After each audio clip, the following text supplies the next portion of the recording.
విశిష్ట అతిథి సదానంద్ గురువు గారికి, అదేవిధంగా మన సీనియర్ పిరమిడ్ మాస్టర్ ప్రముఖ ఆస్ట్రాలజర్ శ్రీ రవిశాస్త్రి గారు కూడా సాధారణంగా ఆహ్వానాన్ని పలుకుదాము.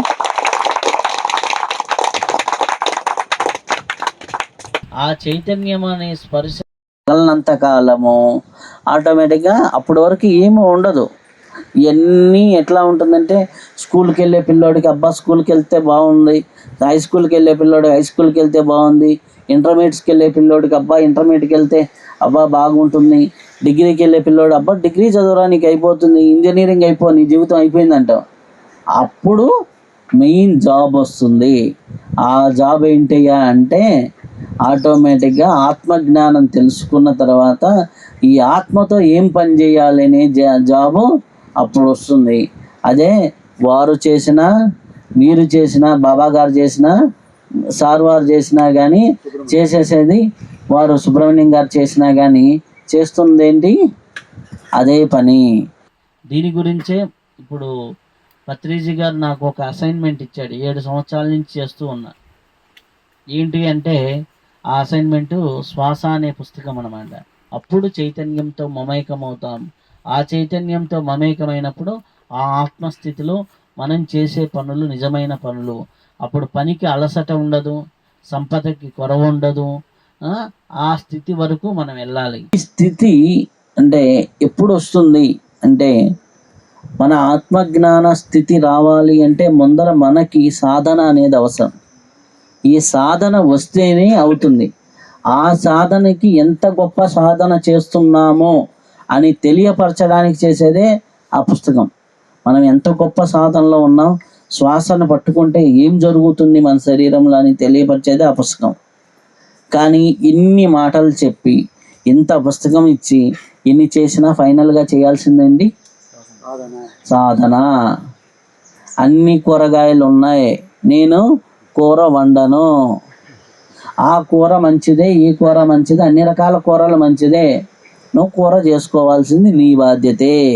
బాబా గారు వచ్చి చెప్పినా, ఇంకొక స్వామి వచ్చి చెప్పినా, ఇంకొక గురువులు వచ్చి చెప్పినా, ఎంతమంది గురువులు వచ్చినా నువ్వు సాధన చెయ్యండి.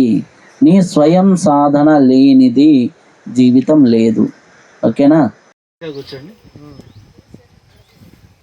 ఇప్పుడు మీకు ఒక టెక్నిక్ నేర్పిస్తా. ఎంతమందికి ధ్యానం చేస్తుంటే ఆలోచనలు వస్తున్నాయి? అందరికి వస్తున్నాయా? ఇప్పుడు ఆలోచనలు రాకుండా ఉండే టెక్నిక్ కావాలా? అవునా? అందరు కుడి ముక్కు మూయండి, ఎడమ ముక్కుతోనే గాలి తీసుకొని వదలండి. ఓ 12 సార్లు చేయండి.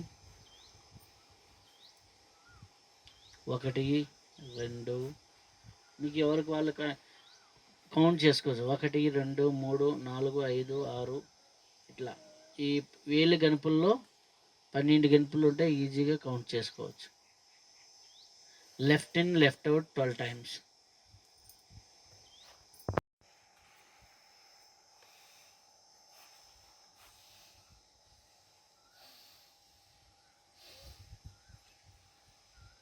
అయిపోయిందా? Right in right out 12 times చేయండి. కుడి ముక్కుతో తీసుకొని కుడి ముక్కుతో వదలడం. ఫస్ట్ ఏంటంటే ఎడమ ముక్కుతో తీసుకొని ఎడమ ముక్కుతో వదలటం 12 సార్లు, కుడి ముక్కుతో తీసుకొని మీరు ఎన్ని రౌండ్లు చేయగలిగితే అన్ని రౌండ్లు చేయొచ్చు. 24 శ్వాసలు ఒక set. Left in left out 12 సార్లు, రైట్ ఇన్ రైట్ అవుట్ 12 సార్లు. ఇది ఒక ప్రాణాయామం అన్నమాట. ఇది ఎన్ని రౌండ్లు చేయాలనుకుంటే అన్ని రౌండ్లు. ఇప్పుడు ఒకే ఒక్క రౌండ్ మీ అందరి చేత ఫస్ట్ టైం చేయించాం కదా, చేయండి. 12. Close your eyes. స్పెట్స్ తీయండి కొత్తగా వచ్చిన వాళ్ళు. Close your eyes. కళ్ళు మూసి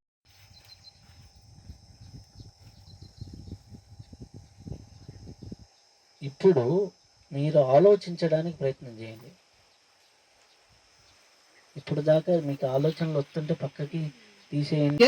జీనవనం బృందావనం ఇది అందరిది అనండి ఒకసారి. జీనవనం బృందావనం ఇది అందరిది.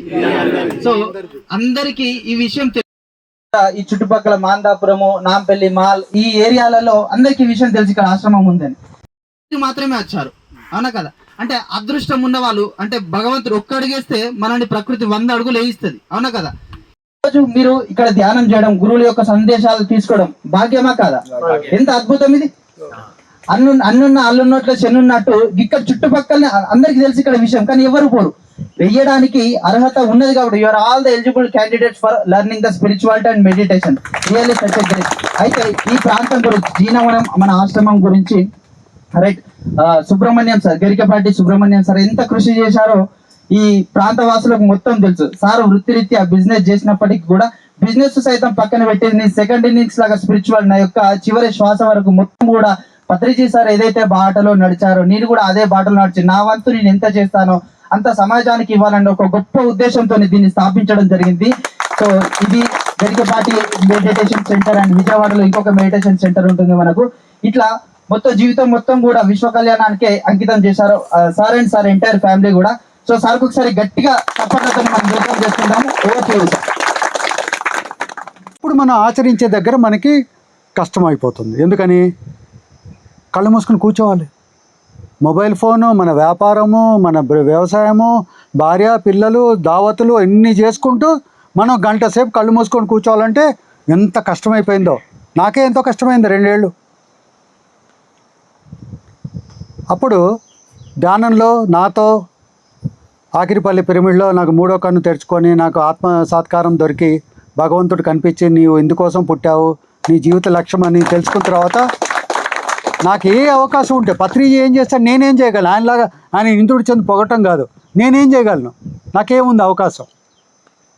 300 గ్రామాలలో శాఖాహార ర్యాలీలు చేసి 3 పిరమిడ్లు కట్టి 2 ప్రచార వాహనాలు ఇచ్చి నా వంతుగా నేను కృషి చేస్తూ 5 ఏళ్ల నుంచి నేను పిచ్చోళ్ళలాగా తిరిగా 100 గ్రామాలలో వస్తారేమో ధ్యానం చేయడానికి, వస్తారేమో ధ్యానం చేయటం. ఎవరు రెడీగా లేరు. తప్పు లేదు ఎవరిది, ఎవరు తప్పు పట్టడానికి ఏం లేదు. ఇది ఎవరు చెప్తే రావటం కానీ చేయటం అర్థం కాదు. ఫస్ట్ థింగ్ ఈజ్ కళ్ళు మూసుకొని కూర్చోవాలి, పెద్ద పరీక్ష. ఆ తర్వాత నువ్వు ఏం ఆలోచించాలో చెప్తాం, ఏం తినాలో ఆచరించి చెప్తాం. ఇన్ని చెప్పేటట్టుకి జనాలందరూ ఇక్కడ అందరూ నాన్ వెజ్ తినేవాళ్ళండి, ఎవరు వెజిటేరియన్స్ లేరు. ఎందుకు? వాళ్ళు నాన్ వెజ్ తినే వంశంలో పుట్టారు కాబట్టి నాన్ వెజ్ తింటున్నారు, తప్పు లేదు. తెలుసుకున్న తర్వాత ఎందుకు తినకూడదు, ఎందుకు తినాలి, తింటే ఏమవుతుంది, తినకపోతే ఏమవుతుంది. మనకి డాక్టర్లు, సమాజం, గురువులు, పూజారులు అందరూ కూడా మనల్ని ఏం చేస్తున్నారు? బలైలు పరుస్తున్నారు. మనకి ధైర్యం ఇచ్చేవాళ్ళు ఎవరు లేరు. మన పునాది వీక్ అయిపోయింది. మనందరి పునాదులు వీక్ అయిపోయి కాళ్ళ నొప్పులు, కీళ్ళ నొప్పులు, రోగాలు అన్నీ అంటించుకున్నాం. ఎందుకు? మన పునాది బలహీనం అయిపోయింది, పునాది వీక్ అయిపోయింది. ఈ పునాదిని ఎట్లా స్ట్రాంగ్ చేసుకుంటాం? నీ కష్టాలు, దుఃఖాలు, సమస్యల్లో ఉంటూ నువ్వు ఆత్మస్థితిని ఎట్లా పొందగలవు? అది ఒక ఊపిరి తప్పితే ఇంకేమీ లేదని నాకు అర్థమైపోయింది. నీ ఊపిరే, నీ శ్వాసే నీ గురువు. ఇప్పుడు ఆ పుస్తకం అద్భుతంగా చెప్పాడు నా కారులో. ఈ కారులో చెప్పారు ఆయన. ఆ పుస్తకంలో ఎన్ని అంశాలు ఉంటాయి. వచ్చిన చిక్కాలంటే 400 పేజీలు చదవటానికి మన టైం ఇవ్వాలి. మన పుస్తకాన్ని చదవటానికి టైం లేదు, ధ్యానం చేయడానికి టైం లేదు. ప్రాపంచికము, మొబైల్లో సోషల్ మీడియా, వాడు ఏం చేస్తున్నాడు, వీడేం చేస్తున్నాడు ఇది. 1 గంట సేపు మన గురించి అన్నీ మర్చిపోయి ధ్యానం చేయటం. లైబ్రరీలో బోల్డ్ అని పుస్తకాలు ఉన్నాయి, పుస్తకాలు చదవటం, ధ్యాన జగత్ పుస్తకాన్ని చదవటం. ఆ సార్ గారి టీవీ ఆయన ఛానల్ ఒకటి సబ్స్క్రైబ్ చేసుకోండి అందరు, ఇవాళ అందుకు వచ్చారు. ఆ ఛానల్ సబ్స్క్రైబ్ చేసుకొని ఎంతోమంది గురువులు ఏం చెప్పదలుచుకున్నావు, ఫైనల్గా నువ్వు ఆచరిస్తేనే నీకు వస్తుంది.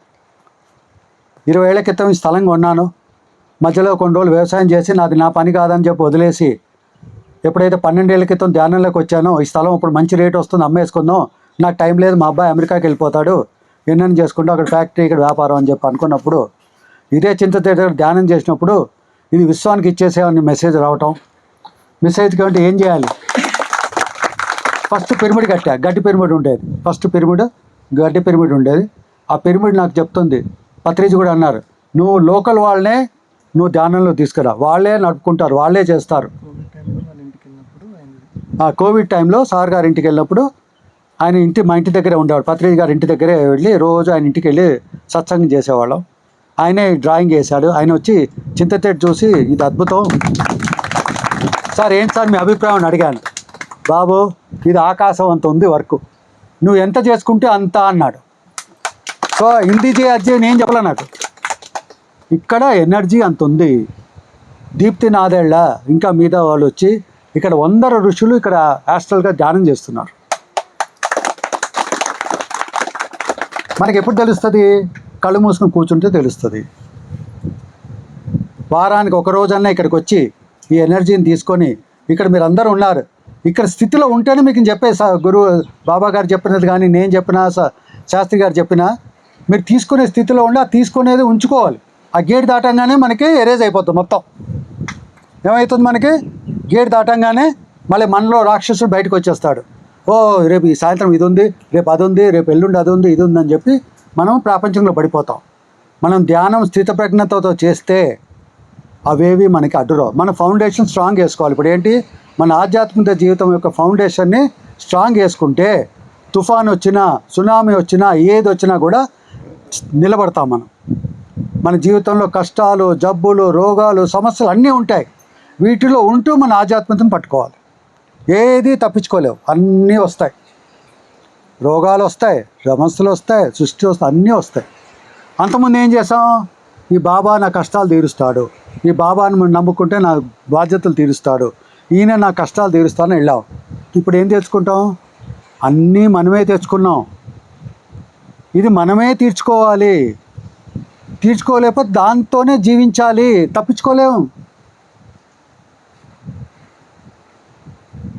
ఇది సత్యం. ఇది ఎవరు చెప్పే ప్రయత్నం చేయలేదు. మా దగ్గర రండి మీ సమస్యలు తీరుస్తాం, మా దగ్గర రండి మీకు ఇది చేస్తాం, మా దగ్గర రండి ఇది చేస్తామని మనని భ్రమలో పడేస్తున్నారు. తప్పులేదు, వాడు చేసే పని వాడిది. మనం ఏం తెలుసుకోవాలి? మనలో ఉన్న అంతర్గత శక్తుల్ని మనము బహిర్గతం చేసుకోవాలి.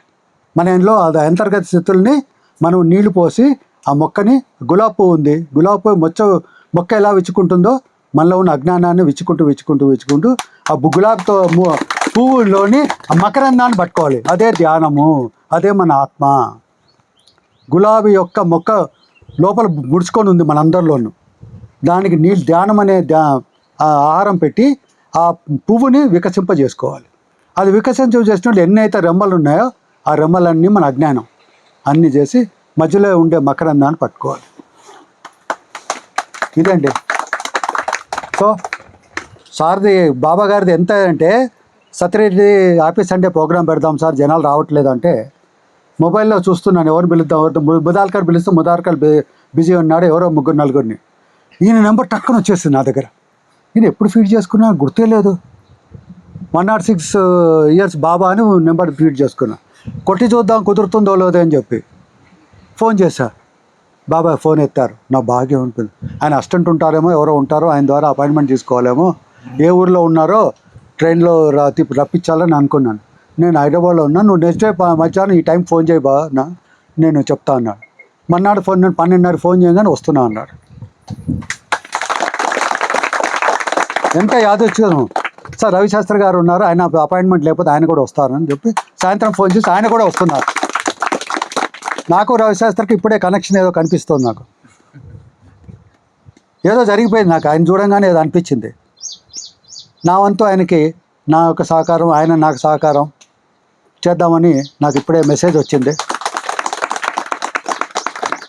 బాబా గారు కూడా చెప్పడం ఇంత అసలు ఈయనని చూసిన తర్వాత నాకు ఇంకా అసలు ఈ ఏజ్లో ఇలా ఉండటం ఏంటి, అసలు ఎలా సాధ్యం అవుతుంది అసలు? నిజంగా really I love you sir. Unbelievable. నేను ఊహించలేదు. అంత ఎనర్జెటిక్.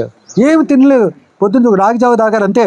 మన ఈ పాటికి 4 ఇడ్లీలు 2 పూరీలు ఇది చేసి వచ్చాం.